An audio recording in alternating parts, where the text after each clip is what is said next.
جنگ تھی، حضرت عمر نے دروازہ جلا دیا تھا، حضرت عمر نے دھکا دیا تھا، حضرت عمر کی یہ دشمنی تھی۔ اب میں ذمہ داری سے ایک جملہ بولنے لگا ہوں۔ حضرت عمر ہر موقع پر سلام میں پہل کرتے تھے حضرت حسین کو۔ کس کو پہل کرتے تھے سلام؟ کس کو؟ حضرت حسین کو۔ اس قدر پہل کرتے تھے کہ حضرت حسین پریشان ہو گئے کہ کبھی میں بھی پہل کروں۔ ہر دفعہ پہلے عمر سلام کرتے ہیں، کبھی تو پہلے میں سلام کروں۔ ایک دن حضرت حسین نے دیکھا کہ دور سے جناب عمر آ رہے ہیں۔ حضرت حسین ایک ستون کے پیچھے چھپ گئے۔ ستون جانتے ہیں؟ جی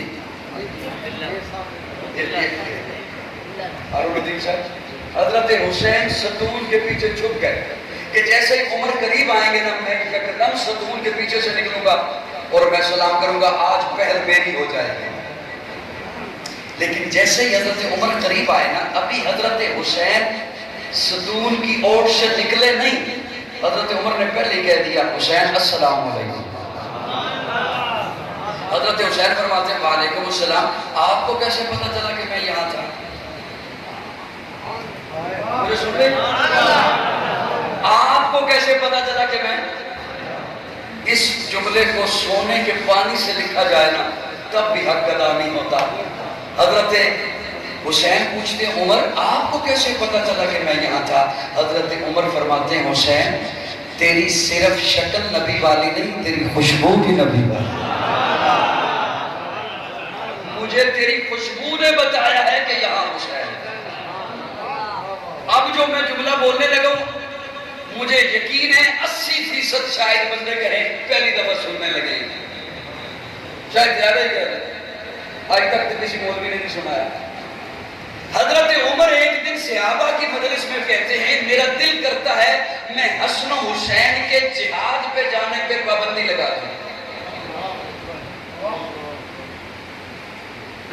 حضرت عمر فرماتے ہیں صحابہ کی مجلس میں میرا دل کر رہا ہے میں حسن و حسین کے جہاد پہ جانے پہ۔ بات پہنچی حضرت علی تک، حضرت علی آ گئے غصے میں، حضرت عمر کو آ کے کہتے ہیں عمر میں صاحب ذوالفقار، میرے بیٹے گھر بیٹھے میدان میں نہ جائیں، میں میدان کا بندہ، میرے بیٹے گھر میں رہیں، جہاد پہ نہ جائیں، کیا بات کر رہے ہیں آپ؟ حضرت عمر امیر المومنین تھے۔ حضرت عمر کی آنکھیں نم ہو گئی، آنکھوں میں آنسو آ گئے۔ حضرت علی کو یوں ہاتھوں سے پکڑا اور روضہ رسول پہ لے کے آ گئے۔ یہ کون آرام کر رہا ہے؟ میرے اور آپ کے آقا آرام فرما رہے ہیں۔ حضور دنیا سے رخصت ہو گئے، رخصت ہو گئے۔ حضور دنیا سے پردہ فرما گئے، پردہ فرما گئے۔ حضرت عمر فرماتے ہیں علی اب جب میں نے حضور کو دیکھنا ہو نا تو انہیں دیکھتا ہوں۔ اسے ابن تیمیہ نے لکھا ہے اب جب میں نے حضور کو دیکھنا ہو تو میں انہیں دیکھتا ہوں، جب یہ دنیا سے چلے جائیں گے پھر میں کنہیں دیکھوں گا۔ آپ نے قوم کو یہ بتایا کہ ان میں بڑی لڑائیاں تھی، نہیں، یہ محض من گڑت باتیں ہیں۔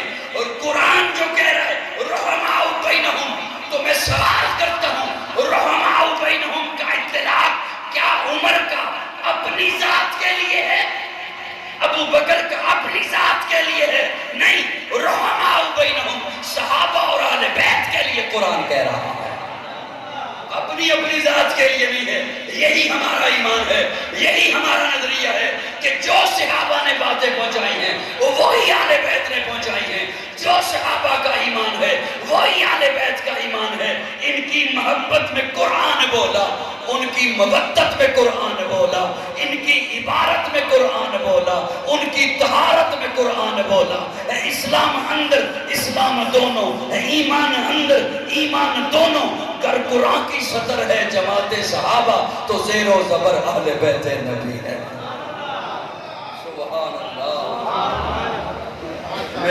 میں بس اگلے 2 منٹ میں بالکل بات ختم کر رہا ہوں۔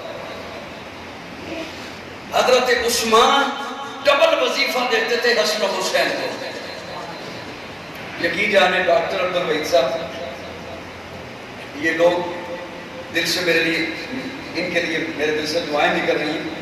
کئی بندے میں دیکھ رہا ہوں بڑی مشکل سے آنکھیں کھول رہے ہیں، بشری تقاضا ہے، نیند آ جاتی ہے ان کی، اتنا غلبہ ہے نیند کا، اس کے باوجود انہوں نے زبردستی آنکھیں کھولی دی اور وہ تشریف فرمائے، اللہ انہیں جزائے خیر عطا فرمائے۔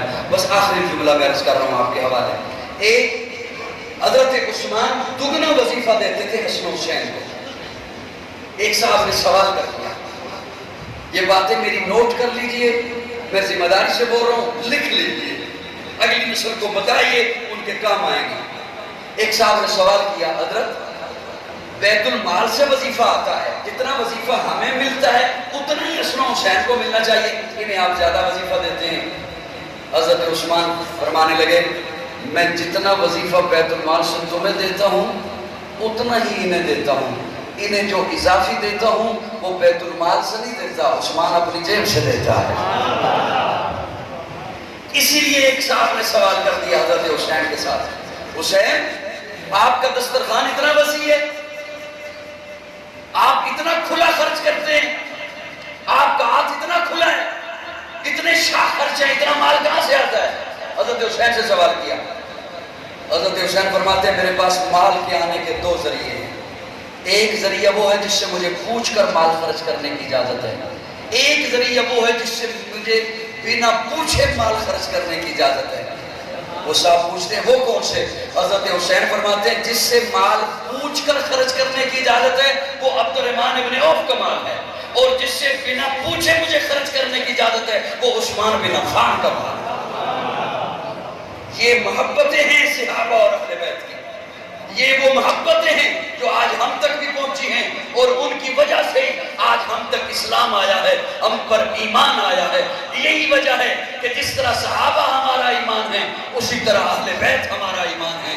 اور دیکھیے تو صحیح، ہم جسے بھی مانتے ہیں نسبت رسول سے مانتے ہیں، اصحاب رسول یہ لفظ بتاتا ہے کہ نسبت حضور سے، آل رسول یہ لفظ بتاتا ہے کہ نسبت حضور سے، ازواج رسول یہ لفظ بتاتا ہے کہ نسبت رسول سے۔ اب جو صحابہ ہیں وہ ہمارے رہبر ہیں، جو اہل بیت ہیں وہ بھی رہبر اور رہنما ہیں، جو ازواج رسول ہیں وہ امت کی مائیں ہیں، تو پھر سنی ان سب سے کیوں نہ پیار کریں نسبت مصطفیٰ کی وجہ سے۔ بس میں وہ فرمائش پوری کر رہا ہوں، تو ہے خاتون جنت کی ماں عائشہ، کوئی دنیا میں تجھ سا کہاں عائشہ، تیری پاکیزگی اور تقدیس کا ہے گواہ خالق دو جہاں عائشہ، سورہ نور میں جس کا ہے تذکرہ ہے اسی نور کی کہکشاں عائشہ، کتنا آقا و صدیق میں پیار ہے اسی پیار کی داستاں عائشہ، رب نے قرآن میں خود بتایا ہمیں، ہم سبھی مومنوں کی ہے ماں عائشہ، تیرے حجرے کی عظمت کا کیا ذکر ہو، خود گواہ ہے مکین و مکان عائشہ، حجرہ آقا نے چھوڑا نہیں آپ کا، بھیج دی رب نے جنت وہاں عائشہ۔